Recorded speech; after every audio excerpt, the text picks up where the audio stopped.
저는 사도행전 강의를 계속하고 있습니다. 2장으로 넘어가기 전에 성령님에 대해서 여러분들과 말씀을 나누고 있습니다. 지난주에 이어서 이번 주에까지 영혼, 육이 무엇인지에 대해서 여러분들에게 말씀을 드리도록 하겠습니다. 이 내용은 특별히 제가 저희 교회 속장 부속장님들한테 링크를 해드렸는데요, 참고한 내용이 있습니다. 참고한 그 내용이 있기 때문에 링크를 해드렸고, 여러 가지 저도 이제 주석과 책들을 인용하여서 여러분들한테 보고하는 형식으로 말씀을 드리는 거기 때문에 혹시 누락되고 또 제가 잘못 말하는 것도 있을 수 있습니다. 거기다가 오늘은 제사에 대해서 말씀드릴 거예요. 우리나라 제사. 그러다 보면 저는 제가 참고한 문헌은 네이버하고 위키백과 이 정도만 제가 참고를 했기 때문에 혹시 제가 잘못된 단어를 쓸 수도 있고, 혹시 잘못된 내용을 말한다면 여러분 참고하시고 메모하셨다가 나중에 저한테 또 알려주시면 감사하겠습니다. 자, 오늘 말씀 여러분들과 함께 영혼 육에 대해서 지난주에 배웠던 내용을 잠깐 복기하고 또 오늘 말씀을 이어가 보도록 하겠습니다. 그림을 한번 보여주실까요?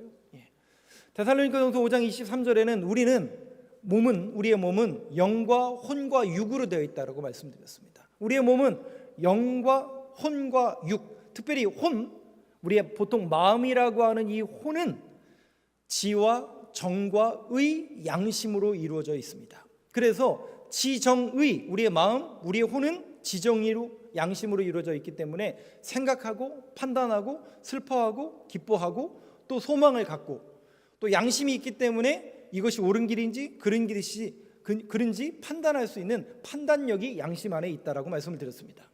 근데 이 혼은 크게 두 가지 특징이 있습니다. 첫 번째 특징은 뭐냐면 저와 여러분들을 구별짓는 특징. 그러니까 하나님이 인간을 창조하실 때 마음을 창조하셨는데 그 마음은 전부 다 다르다라는 것이죠. 두 번째, 혼의 특징은 뭐냐면 하나님께서 우리를 만드시고 마음을 창조하시고 혼을 창조하실 때는 인형을 만들지 않았어요.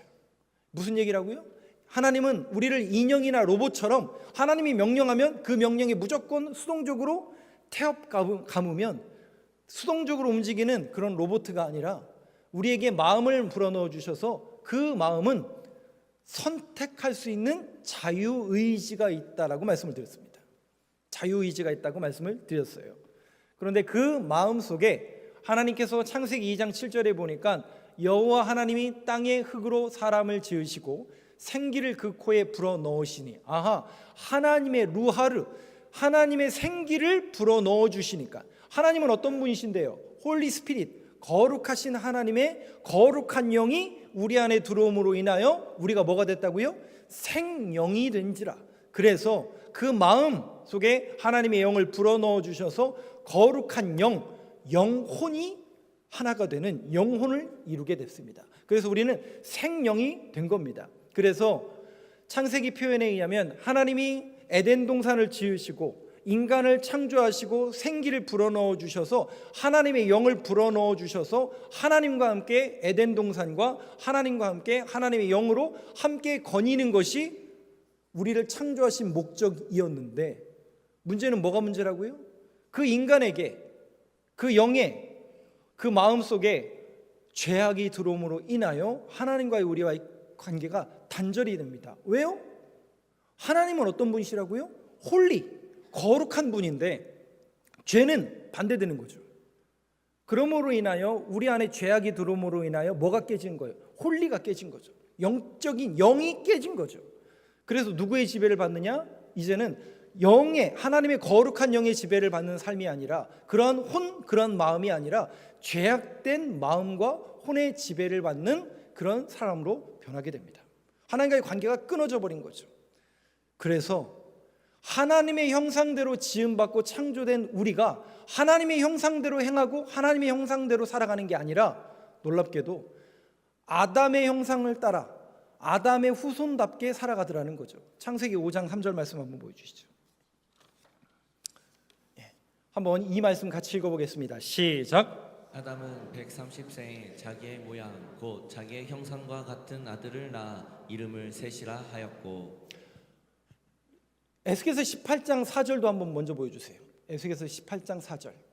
이 말씀 먼저 한번 같이 읽어보겠습니다. 시작. 모든 영혼이 다 내게 속한지라 아버지의 영혼이 내게 속함같이 그의 아들의 영혼도 내게 속하였나니 범죄하는 그 영혼은 죽으리라. 하나님의 거룩한 영이 우리 안에 들어옴으로 인해서 우리는 생명이 됐고 하나님과 거닐는 에덴 동산과 하나님과 함께 동행하는 그런 사람으로 창조가 되었는데 영혼에 문제가 생겨요. 무슨 문제예요? 죄가 들어옴으로 인하여 하나님과의 관계가 끊어지고 에덴 동산에 더 이상 머물 수가 없죠.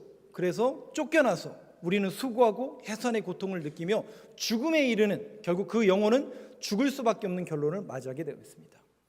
그런 아담의 후손들은 하나님의 형상을 따라 지음받아 창조가 되었는데 놀랍게도 창세기 5장 3절 다시 보여주시겠어요? 범죄하는 영혼은 죽는데 그 아담이 보니까 130세에 누구의 모양? 하나님의 모양이 아니라 아담을 닮은 모양과 같은 아들을 낳아. 인간은 어떤 모양으로 태어났다고요? 하나님께서 하나님의 형상대로 지음을 받았는데 죄를 범하고 죄가 우리를 다스리기 시작하니까 결국 죄가 다스리는 삶을 살아가는 아담을 닮은 그런 형상대로 우리가 지음을 받았다라는 것이죠. 그러니까 여러분 신기하잖아요. 하나님의 말씀을 따르는 게 좋으십니까? 세상 사람들이 원하는 대로 살아가는 게 더 좋으십니까? 라고 제가 질문하면 교회 다니는 사람들이라 얘기 못하죠.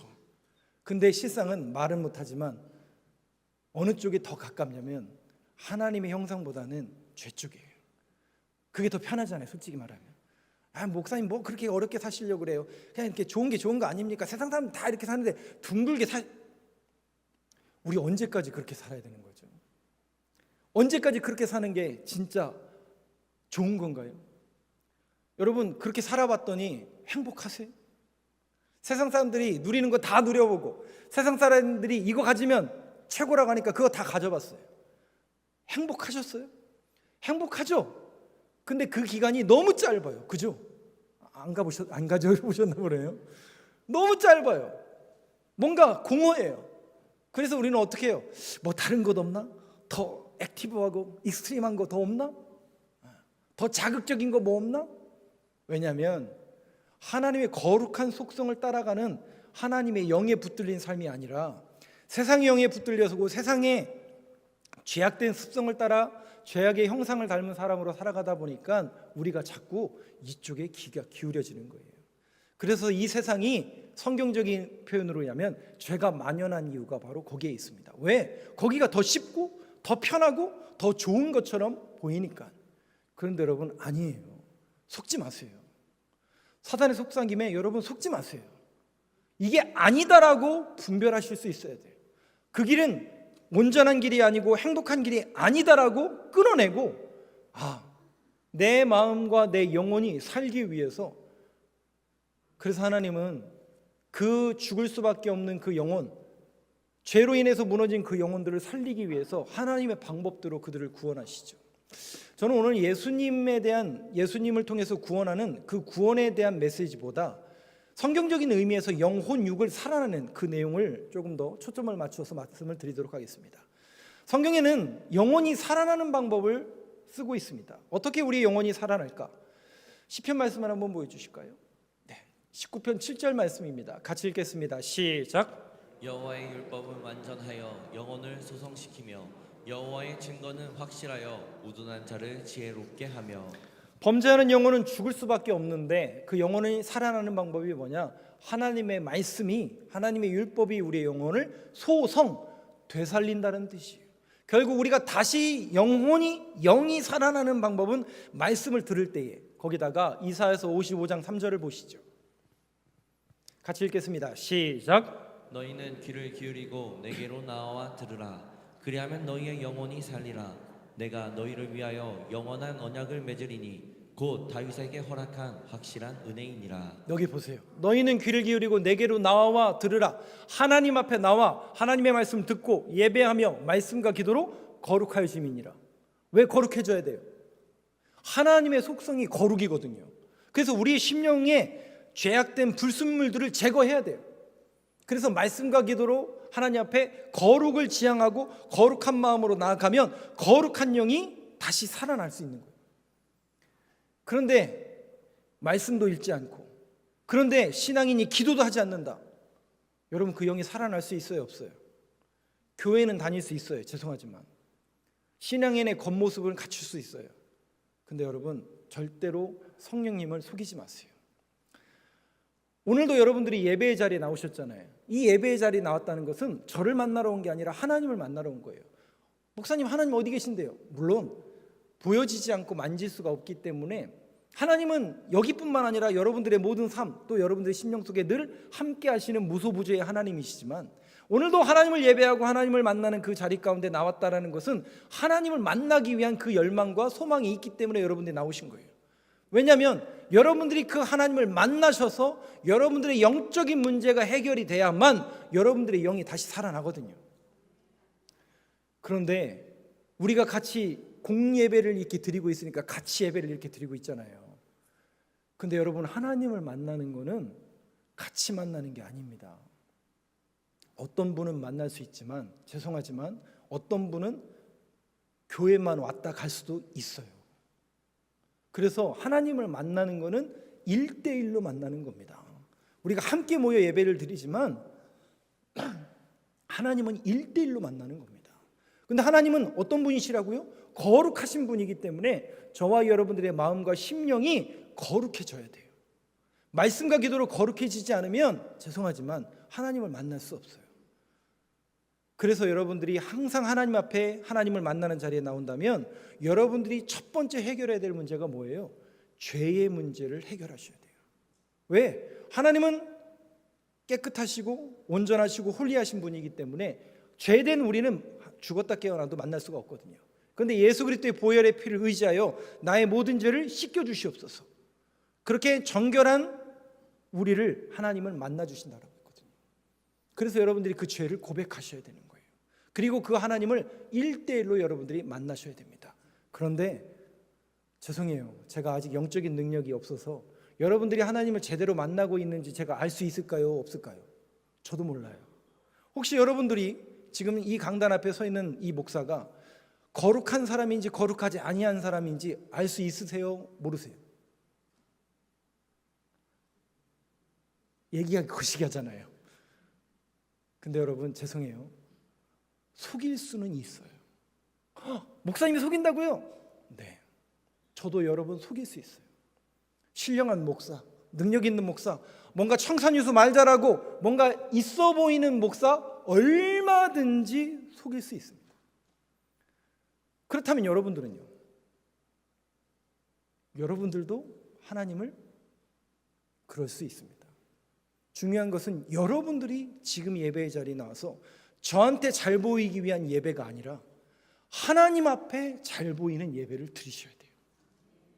여러분들의 마음을 지금 하나님은 다 아시기 때문에 그 마음이 속임이 있고 정직하지 못하고 온전하지 못한다면 죄송해요, 하나님을 만날 수가 없어요. 왜 이 문제가 중요하느냐? 이 문제가 해결이 되지 않으면 우리는 계속 죄에 이끌리는 혼으로서의 삶을 살아갈 수밖에 없어요. 근데 영이 살아나야만, 예배를 통해서 하나님을 만나고 하나님의 거룩한 영이 지배를 당하는 영혼이 살아나지 않으면 구원의 문제가 깨지기 때문에 그래요. 우리가 사도행전 5장을 계속 볼 텐데 아나니아와 삽비라 사건 여러분 잘 아시죠? 예를 들어 볼까요? 5장 5절 말씀 한번 보여주시죠. 한번 이 말씀 같이 읽어보겠습니다. 시작. 아나니아가 이 말을 듣고 엎드려져 혼이 떠나니 이 일을 듣는 사람이 다 크게 두려워하더라. 잘 아시는 대로 아나니아와 삽비라는 초대교회에 신앙생활을 하던 사람이에요, 안 하던 사람이에요? 하던 사람이에요. 누가 봐도 교회 다니는 사람이었어요. 그런데 혼이 떠났어요. 죽었다는 얘기예요. 아나니아라는 남편이 먼저 죽었어요. 그리고 나서 10절 말씀 보죠.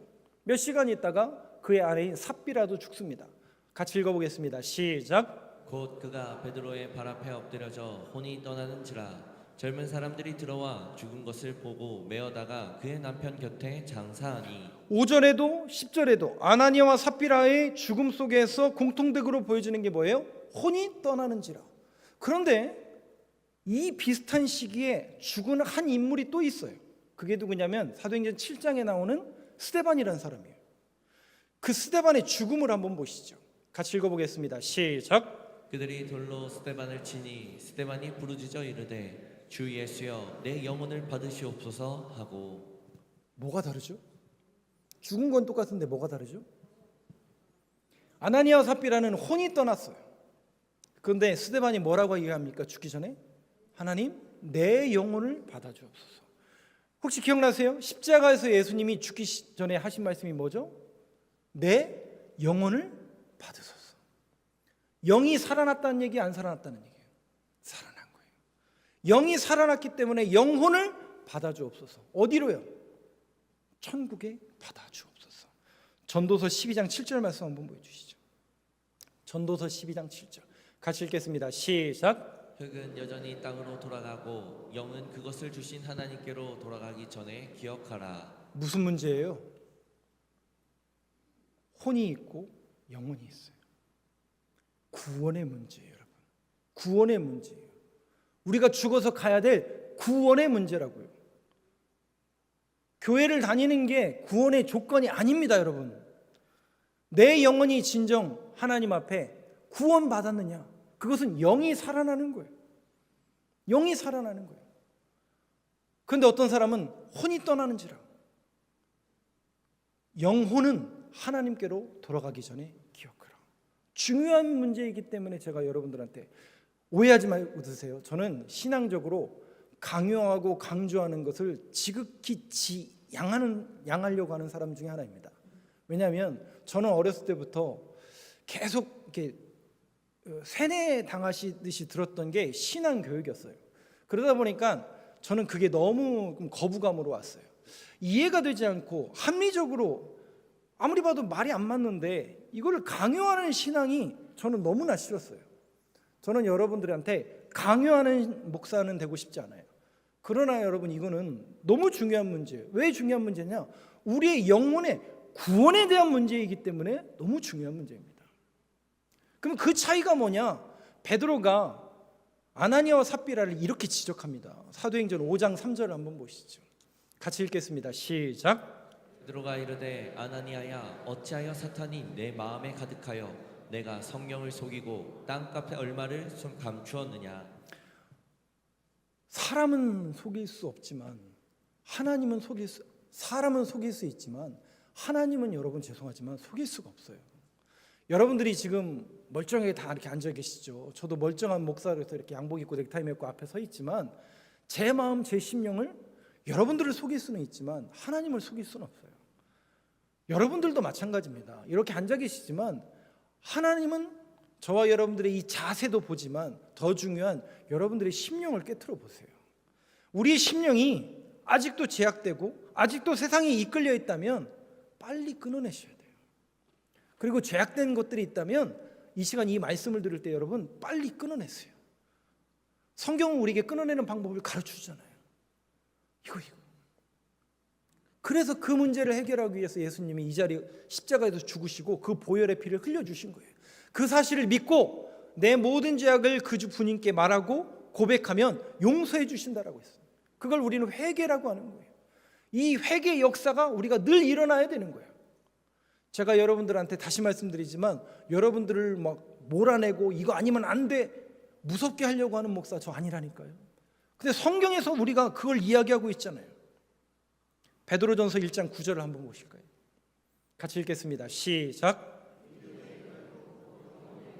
받음이라. 우리의 구원에 대한 문제이기 때문에 그렇습니다. 제가 설교를 여기까지만 준비했었어요. 여기까지만 설교 준비했으니까 이제 말씀 듣고 찬양하고 기도하면 끝나면 좋겠지만 제가 이 말씀을 준비하고 전달해 드리다가 여러분들한테 필히 우리가 신앙인으로서 알아야 될 내용이 있기 때문에 이 내용을 제가 첨언해서 말씀을 드립니다. 이 내용은 다시 말씀드리지만 저도 배운 적이 없고 저도 따로 제가 개인적으로 공부하고 찾아내서 한 자료를 인용해서 말씀을 드리는 거니까 혹시 용어에 대해서 제가 실수할 수도 있고 조금 내용이 빗나갈 수도 있습니다. 그래서 여러분들이 한번 듣고 메모하셨다가 나중에 잘못된 내용 또 제가 잘못된 단어를 쓴다면 나중에 또 알려주시기 바랍니다. 우리 신앙인들은 이제 제사에 대한 문제가 있죠. 특별히 우리 부모님이 돌아가시고 또 장례를 치러야 되는 이런 문제가 우리 안에 있습니다. 영혼육에 대한 문제가 있기 때문에 이 장래의 문제까지도 여러분들이 아셔야 됩니다. 우리가 신앙인으로 이 장래에 대해서 어떻게 받아들이고 이해해야 되는지 여러분들이 아셔야 되기 때문에 오늘 그 문제에 대해서 조금 언급하고 말씀을 마치려고 합니다. 혹시 그 단어 들어보셨나요? 삼오제라는 단어 들어보셨나요? 삼오제 언제 드리는 거예요? 장례 끝나면? 그쵸? 아무도 안 놀라시는데 삼오제가 맞는 단어예요? 여쭤볼게요. 삼오제가 맞습니까? 삼우제가 맞습니까? 예, 삼우제가 맞습니다. 삼오제로 오해하시는 분들이 종종 있는데 삼우제가 맞습니다. 그러면 우제라는 게 무슨 뜻인지 혹시 아세요? 우라는 게 근심우예요. 그래서 장례 예배 후에 우리가 장례 예배 후에 드리는 제사는 제사의 개념이 뭡니까? 혼과 넋을 달랜다라는 의미로 제사를 드리는 겁니다. 그래서 근심을 없게 하기 위해서 우제를 드리는데 몇 번 드린다고요? 3번 드린다고 해서 삼우제라고 합니다. 그래서 장례 예배를 실상은 초우라고 합니다. 그리고 그 다음 날 드리는 예배를 제우라고 합니다. 그리고 3번째 3일 후에 드리는 것을 우리가 삼우제라고 합니다. 요거 한번 보시죠. 그림을 한번 보여주세요. 혹시 이게 뭔지 아세요?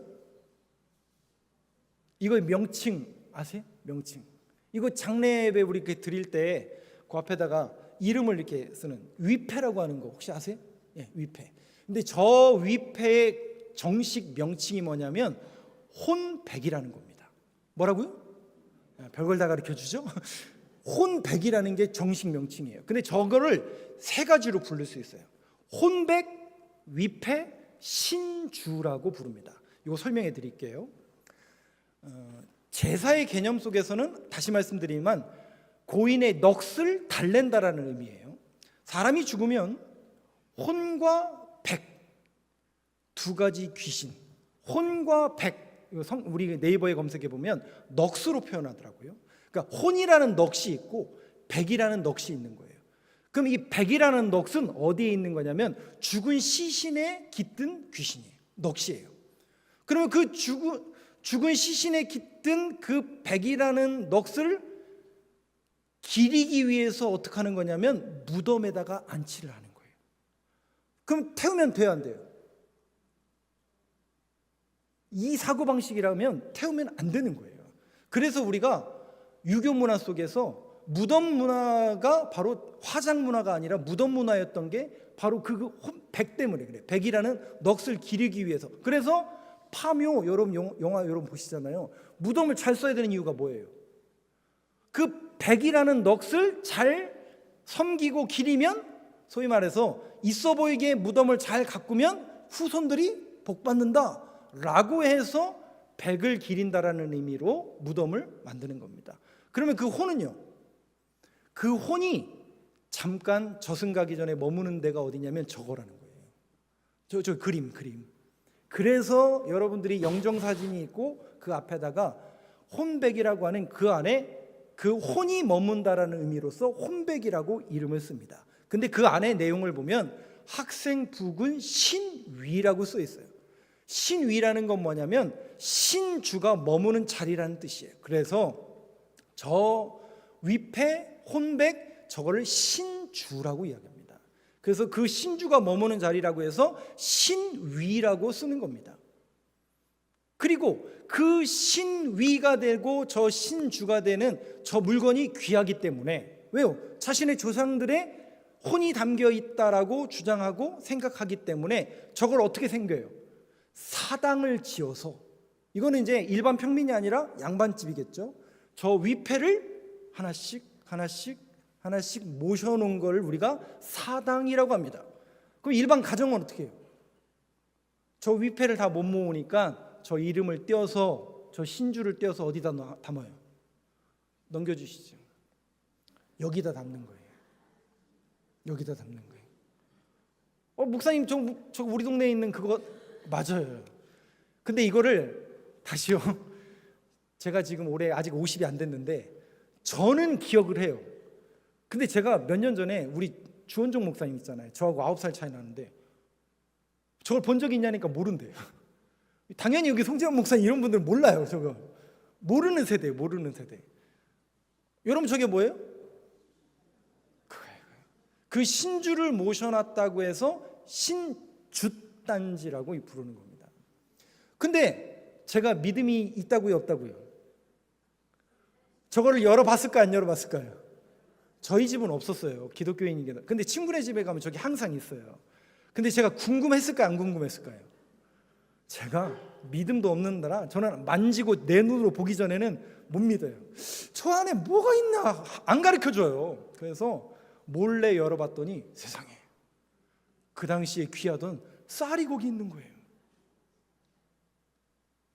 여러분들은 신주단지를 안 모셔봐서 잘 모르겠죠? 쌀이 있어요. 뭐냐면 이게 농경문화 속에서 신주 종이, 여러분 저 안에 종이 넣어놓으면 몇 년 갈까요? 네? 몇 년 못 가고 다 날아가요. 다 날아갑니다. 그래서 진주단지 모신다는 게 이렇게 쌀을 거기다 넣는 건데 추수하면 첫 단을 거기다가 조상들한테 모시는 겁니다. 이게 농경문화에서 온 거죠. 그래서 뭘 기원하는 거예요? 풍요와 풍년을 기원하는 풍습으로 신주 안에다가 쌀을 집어넣습니다. 이 신주를 어떻게 모신다고요? 전쟁 날 때 재산은 못 가져가도 저 단지는 가져간다고 해서 신주단지 모신다라는 게 여기에서 유래가 된 겁니다. 별의 별 걸 다 가르쳐 주는 것 같죠, 제가. 근데 이게 바로 우리 토테미즘이에요. 즉 조상신을 잘 섬기면 혼과 백을, 그러니까 무덤은 백, 혼이라는 것은 저 신주, 혼과 백을 잘 섬기면, 조상신을 잘 섬기면 후손이 복받는다. 이게 기본적으로 깔려있는 우리네 정서입니다. 그러다 보니까 저 신주단지를 누가 모셔요? 장손이 모시는 거죠. 사당도 장남이 모시는 거죠. 그러니까 모든 재산이 누구한테 몰빵하는, 죄송해요 이런 단어 써서. 그래서 장남 문화가 우리에게 온 거죠. 그러면 이게 여러분 원래 그런 거예요? 옛날부터 좋아하잖아요. 어른들이 원래 그렇다고. 예배는 제사는 이렇게 드리는 거고 장례는 원래 이렇게 드려야 된다. 원래요? 한번 곰곰이 따져볼까요? 우리가 이런 문화가 만들어진 게 언제부터일까? 무덤을 만드는 게 언제부터일까? 여러분 얼마 되지 않았어요. 병자호란 이후예요. 예? 임진왜란도 아니고 병자호란이라고요? 병자호란이면 1600년이에요. 그러면 앞으로 400년, 500년도 안 됐어요. 이 문화가 만들어진 지 여러분 그렇게 오래된 문화 아니에요. 그런데 양반들이 이렇게 하니까 사당을 섬기고, 양반집 보니까 사당 쓰고 묘비 만들고, 그러니까 후손들이 잘 되는 것처럼 보이니까 일반 서민들도 누구를 지향하고 누구를 바라보는 거예요. 모든 문화와 기준이 양반인 거예요. 그래서 그거를 어떻게 여긴다고요? 신주단지 모시는 거예요. 한 가지 더 설명을 또 드릴게요. 시신을 그냥 방치하지 않죠. 그래서 우리나라의 문화 속에서 염습이라는 걸 합니다. 아시죠? 염습이 뭐예요? 수의를 입히는 걸 염습이라고 합니다. 근데 염을 하고 습을 하는 걸 염습이라고 그래요.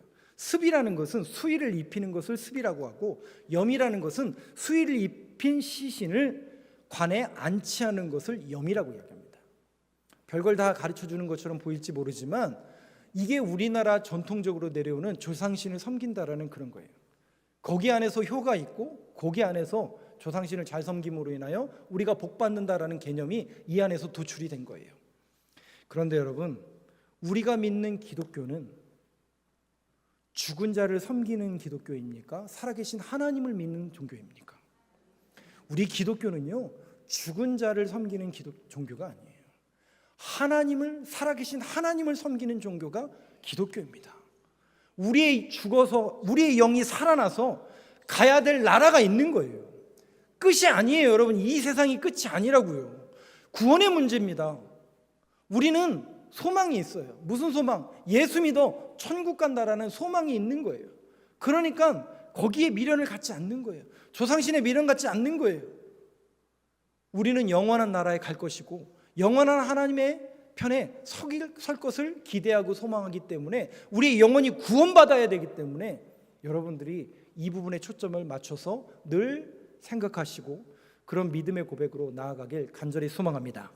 마지막으로 요한복음 14장 26절 27절을 한번 볼게요. 그렇다면 성령님이 우리 안에 들어오시면 무슨 일이 일어나는가? 예수님이 죽으신대요. 그리고 승천하신대요. 그 얘기를 듣자마자 제자들이 불안했을까요? 그냥 그랬을까요? 불안한 거예요. 갑자기 예수님이 돌아가신대요. 죽으신대요. 고난받으신대요. 아니 예수님 그러면 안 되시죠. 불안하고 떨고 있는 그 제자들을 향해서 주님이 소망의 메시지를 줍니다. 그게 뭐냐면 바로 성령님을 너희들에게 보내주시겠다고 말씀합니다. 요한복음 14장 26절 한번 같이 읽겠습니다. 시작. 보혜사 곧 아버지께서 내 이름으로 보내실 성령 그가 너희에게 모든 것을 가르치고 내가 너희에게 말한 모든 것을 생각나게 하리라. 두 가지잖아요. 성령님이 무슨 일을 하시는가? 보혜사. 영어로는 카운셀러, 헬라어로는 파라클레토스. 파라클레토스라는 것은 변호인이라는 거예요. 저와 여러분들을 보증해 주시고 증인 되어 주시는 분이 우리 주님이시라는 거죠. 카운셀러라는 건 뭐예요? 우리 옆에서 보호하시고 도와주시고 카운셀링한 분이라는 거예요. 그게 보혜사라는 거예요. 근데 보혜사라는 게 한문이죠. 보호하시고 은혜 주시고 가르쳐 주신다는 의미로서 보혜사입니다. 그런데 그 성령님이 우리에게 보호하시고 은혜 주시고 가르쳐 주실 뿐만 아니라 성령님이 우리 안에 들어오시면 너희에게 모든 것을 가르치시고 내가 너희에게 말한 모든 것, 지금 예수님이 얘기하시는 거거든요. 예수님이 하신 말씀이 생각나게 하리라. 즉 성경에 있는 이 말씀이 생각나게 하시리라. 누가요? 성령 하나님이. 그래서 저와 여러분들이 예수 믿고 교회 다니기 시작하면 떨림이 있고 두려움이 있고 뭔가 양심을 콕콕 찌르는 게 있는 거예요. 이걸 모를 때는, 이 얘기를 들어본 적이 없을 때는 세상 사람들이 맞고 그 사람들이 사는 대로 다 살았어요. 그런데 어느 날 내가 교회 다니고 말씀을 듣고 성경을 읽으면서 내 마음속에 계속 문을 두드리는 거예요. 기호야, 제 이름 기호잖아요. 너 목사 아니야? 거긴 네가 있어야 될 자리가 아니야. 야, 그 말, 그 행동 믿는 사람으로서 해야 될 행동이 아니야. 어느 날부터 하나님께서, 성령 하나님께서 내 안에 계셔서 자꾸 두드리는 거예요. 못하게 하시는 거예요. 여러분들 경험하고 계시죠? 여러분들 삶 속에 늘 그 하나님의 두드림에 여러분 응하고 계시죠? 여러분 그게 복된 심령이에요. 그래서 우리를 어디로 인도하시는 거예요? 의의 길로, 복된 자리로 저와 여러분들을 인도하시는 거예요. 그 성령님이 우리를 보호하시고 은혜 주시고 가르쳐 주신대요. 27절 마지막 절입니다. 같이 읽겠습니다. 시작. 평안을 너희에게 끼치노니 곧 나의 평안을 너희에게 주노라. 내가 너희에게 주는 것은 세상이 주는 것과 같지 아니하니라. 너희는 마음에 근심하지도 말고 두려워하지도 말라. 이상하죠? 예수 믿기 전에는, 교회 다니기 전에는, 말씀을 알기 전에는 그 자리에 오르고 그것만 누르면 행복할 줄 알았어요. 어떤 동영상을 보니까요, 정말 피력을 하더라고요. 그 젊은 세대들한테 돈이 최고다, 돈이 행복을 준다, 아니다라고 이야기하는 사람들 다 거짓말이다. 그러니까 막 다 열광을 하고 난리가 났더라고요. 정말 그런가요? 돈이 최고던가요? 돈이 우리에게 진정한 행복을 가져다 주던가요? 여러분 성경은 우리에게 말합니다. 아니라니까요. 그게 진짜 행복이 아니더라니까요. 그 기간이 너무 짧더라니까요. 진정한 행복이 아니더라니까요. 뭔가 근심이 생기잖아요. 그것만 얻으면, 그 자리에 얻으면, 거기만 올라가면 끝날 줄 알았어요. 행복하지가 않더라니까요. 이상하다. 왜 행복하지가 않지? 뭔가, 왜? 우리 안에 empty, 공허하니까요. 네. 이 영을 하나님의 영으로 채우지 않으니까 공허한 거예요. 공허한 거예요. 그러니까 자꾸 이걸 다른 쪽으로, 세상적인 걸로 충족을 시키기 위해서 더 악하게, 더 자극적인 걸로 채우려고 자꾸 노력하는 거죠. 근데 사단의 세력들이 그걸 잘 알잖아요. 그러니까 더 자극적인 드라마, 더 자극적인 소재, 말도 안 되는 일들이 벌어지는 이런 결과를 우리가 초래하고 말았잖아요. 그렇다면 이제 이 흐름을 바꿔야죠. 누구부터요? 이 말씀을 듣는 저와 여러분부터 흐름을 바꿔야 돼요. 그게 진짜 행복이 아니구나, 그 길이 온전한 길이 아니구나, 하나님의 영을 쫓고 하나님의 영에 붙들리는 삶을 살아가는 게 진정한 행복자의 삶이구나라는 것을 다시 한번 깨달을 수 있는 저와 여러분 되시길 간절히 소망합니다.